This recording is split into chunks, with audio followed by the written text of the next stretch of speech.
দেখি আজকে খুব ফুচকা খেতে ইচ্ছে করছে, ফুচকা বানাও না। আমারও ইচ্ছা হয়েছিল যে ফুচকা বানাই, চল তাহলে দুজনে ফুচকা বানাই। আলুটা আগে থাকতে সিদ্ধ করে নিয়েছিলাম, এবার ছুলে নেবো।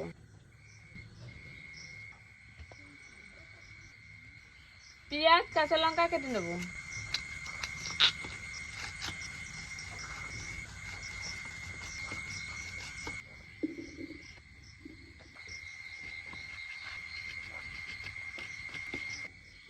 এইবার উনুনটা ধরে নেবো।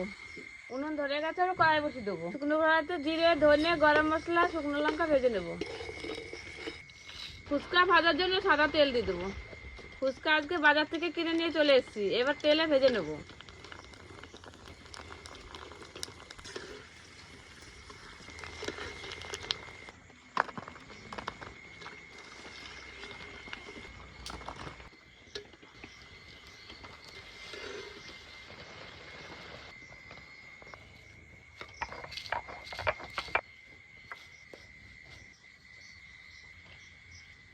এবার আলু শুধুটা মাখা করে নেব। দিয়ে দেবো কুচানো পেঁয়াজ, লঙ্কা, স্বাদ মতো লবণ, গুঁড়ি মশলাটা দিয়ে দেবো।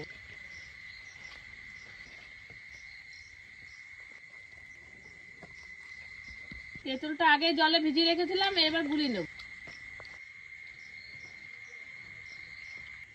বিট লবণ, মশলা গুঁড়ি, লেবু দিয়ে ভালো করে গুলিয়ে নেব। সবকিছু হয়ে গেছে, আর পরিবেশন পালা।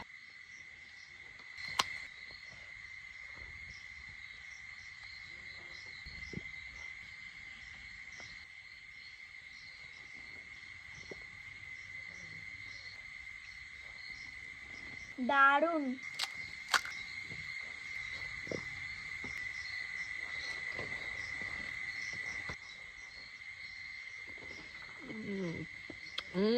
দারুন দারুন।